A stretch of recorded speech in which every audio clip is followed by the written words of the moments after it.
বারবার urine infection হচ্ছে, প্রায় পেটের সংক্রমণ, কারণ হতে পারে ইকোলাই। একটি মেডিকেল রিপোর্ট বলছে ভ্রমণ পিপাসু বাঙালিরা সব থেকে বেশি ইকোলাই সংক্রমণে ভুগে থাকেন, যে সংক্রমণ শরীরে দীর্ঘমেয়াদে ক্ষতি করে থাকে। কিভাবে সাবধান থাকবেন ইকোলাই সংক্রমণ থেকে, জানাচ্ছেন হোমিওপ্যাথি সিনিয়র কনসালটেন্ট ডাক্তার প্রকাশ পল্লেক। সম্প্রতি এই গবেষণা কিন্তু চিকিৎসক মহলকে একটা চিন্তার কারণ হয়ে দাঁড়িয়েছে। তো এই ব্যাপারে বলবো যে এই ব্যাকটেরিয়া মাইক্রোস্কোপে একে রডের মতো দেখতে লাগে। পেটের মধ্যে যতক্ষণ থাকে ততক্ষণ কোনো সমস্যা থাকে না, কিন্তু যেই না ইউরিন বা রক্তে মিশে যায় তখনই প্রকাশ পায় এর আসল রূপ। ইউরিনারি ট্র্যাক্ট ইনফেকশন, ইউটিআই এর অসংখ্য বাঙালি মহিলা ইনফেকশনের কারণ, কিছু ক্ষেত্রে পুরুষরাও সহ অধিকাংশ ইউরিন ইনফেকশনের কারণ এই ব্যাকটেরিয়া। এছাড়া রক্তে মিশে যাওয়ার পর অন্ত্র, লিভার সহ একাধিক অঙ্গে সংক্রমণের প্রধান কারণ হয়ে ওঠে এই ব্যাকটেরিয়া।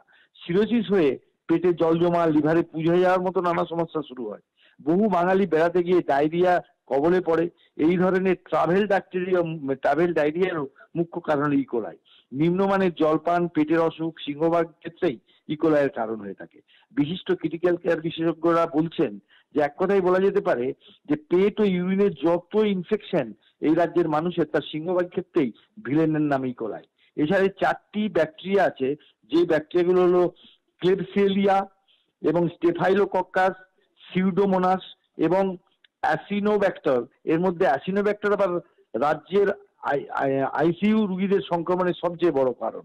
তাই এক্ষেত্রে আমাদের সচেতন হতে হবে এবং এর কবলে থাকলে নিউমোনিয়া পর্যন্ত হতে পারে।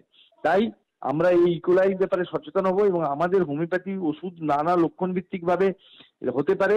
এবং আমি ব্যক্তিগতভাবে যে ওষুধটা দিয়ে খুব কার্যকরী উপায় ইকোলাই, সেটা আগে ছিল বিকোলাই।